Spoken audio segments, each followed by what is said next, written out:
Today we're cooking this crispy and golden tofu schnitzel with a flavorful kale and spring onion mash and a mushroom gravy.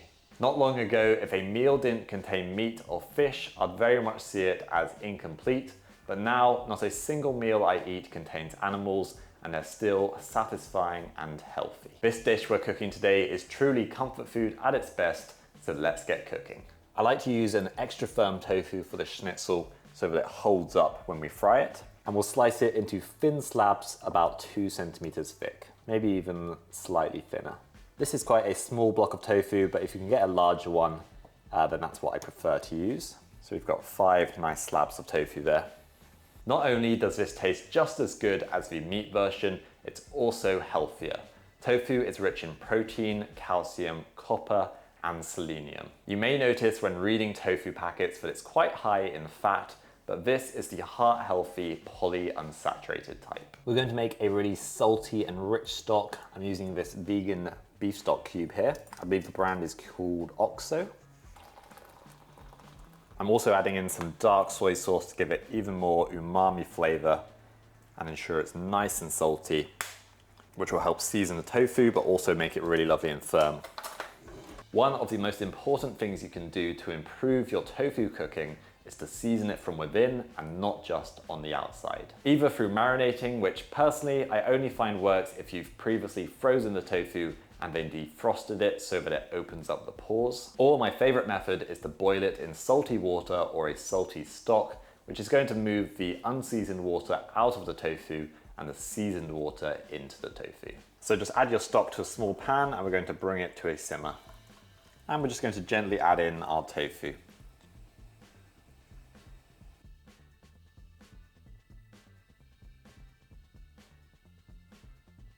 Skin on, skin off, it's totally up to you for these mashed potatoes. I've got these lovely organic Maris Pipers, so I think I am going to leave the skins on. Might remove them from this one because it is a little bit rougher. When making mashed potato, you want a nice floury variety of potato where the starches break down easily, giving you a fluffy, creamy, and delicious mashed potato. I'll pop a table on the screen now so that you can see the best varieties of floury potato so that you don't end up with lumpy mashed potato. So I'm just going to give them a light scrub and that's all they need and the skin can stay on. If you want to go for obviously a creamier mashed potato without any lumps, then feel free to remove the skin. But it does seem a shame since these are nice organic potatoes and there's a lot of nutrients of course in that skin and fiber. We're just going to simply cut these potatoes into even pieces so that they cook nice and evenly. I did end up peeling the rough bits off this potato, but the rest is absolutely fine. As a general rule, you want to start with cold water for potatoes. This ensures they cook really nice and evenly, and we'll season that with salt and then add in our potatoes. If you start them in hot water, the outsides will cook before the centers and just become really mushy, which we don't want. So pop a lid on and we'll bring it to a simmer. Okay, the potatoes are simmering away nicely. I'm going to turn them down a little bit and just let them cook for around 20 minutes. Poppy, let Mitzi in the house.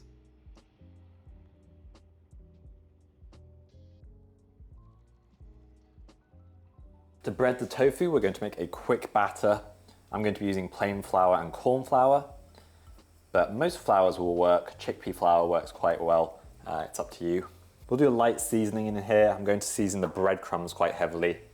So just a little salt and pepper in the batter. Then all you need to do is add a plant-based milk of your choice gradually in. I usually add a little bit and then whisk it until it's nice and smooth, and then I'll add in some more. And we're going for a sort of thin pancake-like batter. You just want it to coat the back of the spoon really. If you don't want to do a batter, you could lightly dust the tofu in flour and then put it in plant milk and then into the breadcrumbs. That's another option. I like doing a batter because it uses one less dish, if I'm honest. Okay, so that is perfect. It's coating the back of the spoon, as you can see. And don't worry if there are a few lumps, that's absolutely fine. Now for the breadcrumb mix, I'm going to be using panko breadcrumbs, which are just extra crispy, really nice.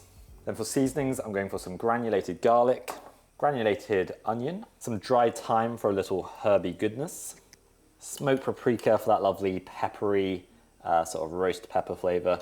We do not want a bland schnitzel. I also like to add some nutritional yeast, just for a nice bit of cheesy savouriness, really nice. A few big pinches of that from my gigantic tub.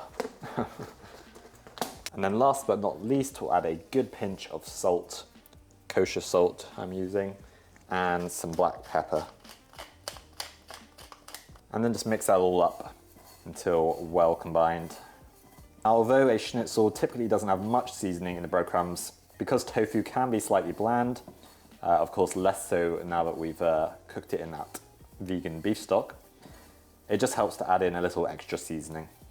Okay, so we've got our batter, we've got our breadcrumbs, and we've got our slabs of tofu. I've also lined my air fryer basket with some parchment paper. Of course, we're going to start by going into the batter, get it really nice and coated, and then just hold it by a corner and let any excess batter drip off. And then we'll go straight into the breadcrumbs. I'm using my left hand for the wet, and then my right hand is going to be for the dry, just so we don't get too messy. And I like to really push in the breadcrumbs so it's got a nice crust on it. Get those side bits as well, that's important. And then just gently tap the tofu to get any excess breadcrumbs off. And there you go, you've got a perfect piece of breaded tofu. And now I'm just going to repeat the process with the remaining pieces. And you of course can do multiple pieces at a time if you want to.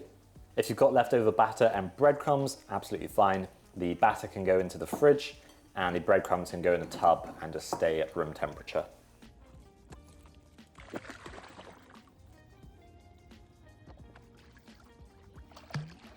Good girl. Good girl, Poppy.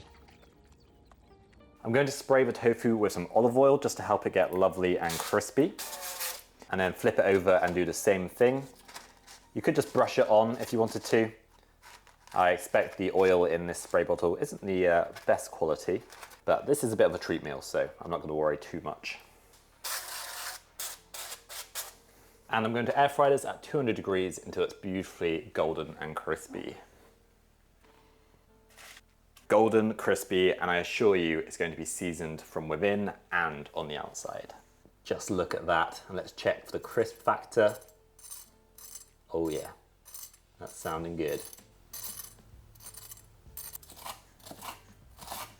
Now you may have heard that eating tofu is linked to increased risk of certain types of cancers, but these studies were done on animals and the studies done on humans did not have the same links. So unless you have an allergy to soy, keep enjoying your tofu and this tofu schnitzel. A couple ways to know that your potatoes are done. First, if you squeeze either sides of a piece, you can sort of feel that it's giving away and it's starting to crack. So that's always a good sign, feels quite nice and soft. Or if you can slide a butter knife into your potato fairly easily, then you're good to go. Sometimes just simply boiled potatoes in some salted water can be so delicious, especially if it's a really good quality potato. So I was meant to add in some chopped kale for the last few minutes, but instead I'm going to strain the potatoes over the kale, and that will blanch the kale, and we'll just leave those potatoes to steam dry now. So I quite like some onion in my mashed potatoes, whether that's caramelized white onion, or in this case, I'm just going to finely slice some spring onion into nice little rounds. I don't like it too thick though, I don't want to be biting into large bits of onion, especially when we get down to the white bit. We want to get it really nice and fine, as it's a little bit more oniony. Okay, I've had a little bit of a change of mind. Instead of doing mashed potatoes, we're going to do some crushed potatoes. Just because I've left the skins on, and I think crushed potatoes work better when you have the skins on. So into a large pan, I've just gone in with some olive oil, and then we'll follow it up with some dried fresh rosemary even, finely chopped. Also going in with some minced garlic. And then we'll go straight in with the potatoes.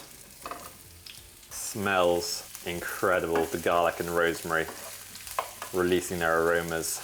Just smells so good. I'm going to add a nice pinch of salt onto these potatoes now, and some black pepper. And then we'll just lightly crush them with a potato masher. Not going too crazy though, as the plans have changed from mashed potato to just some nicely crushed potatoes, which we're going to get slightly crispy on the edges. So once you've crushed them, leave them undisturbed for a couple minutes to get a bit of colour and sort of crispy edges. I'll also go in with those spring onions now. Those are looking beautiful. We've got a little bit of browning starting to happen. I'm going to add in that chopped kale now. Now this is optional, but I'm going to make this a real treat lunch / dinner. So I'm going to add just a little teaspoon of vegan butter in there.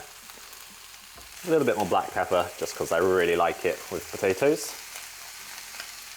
And then just stir that through.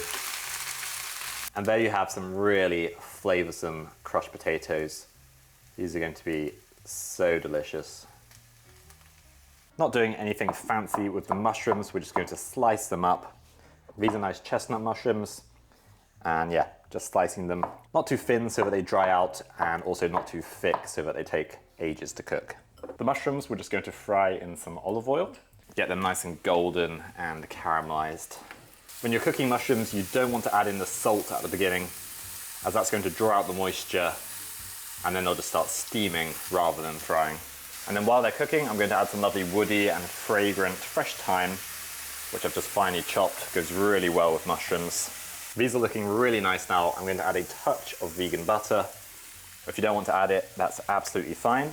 That will just get them even more caramelized and give them a nice little buttery finish, which is just so delicious. They're looking great, and I'm going to add in my Espagnole sauce. For the mushroom gravy, we're using Espagnole sauce, which is a lovely, rich gravy, and I made it in another video called Sauce Masterclass, which I'll link in the description box, so you can watch it after this video. This is coming from the freezer, so it has separated a little bit, but we'll give it a good mix up and it'll be absolutely fine. I'm just going to reduce this slightly so we've got a nice thick mushroom gravy. And there you've got a really nice thick and glossy mushroom gravy ready for the schnitzel. One little finishing touch, I am going to add some fresh parsley, just finely chopped. Okay, it's the best bit, time to plate up. I am absolutely starving, so I cannot wait to dig in. We'll start with some of those beautiful crushed potatoes. Then that golden and crispy tofu schnitzel. And then of course, be nice and generous with that mushroom gravy.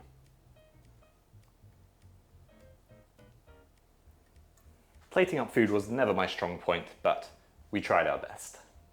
One thing's for sure, it's going to be incredibly tasty.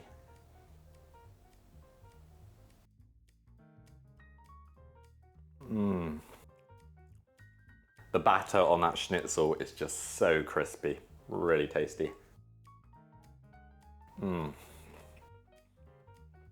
Packed full of flavour as well.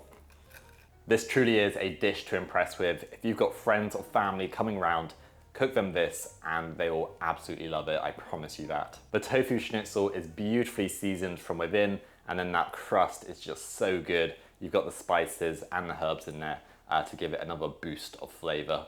And then those crushed potatoes are just so Moorish. You've got rosemary and garlic going through them, and then you've got a nice bit of freshness from the spring onion and the kale. Absolutely delicious. And then finish it off with that beautifully rich and glossy mushroom gravy, and you've got a delicious weekend treat. Thank you so much for watching. For some more plant-based cooking inspiration, check out this video.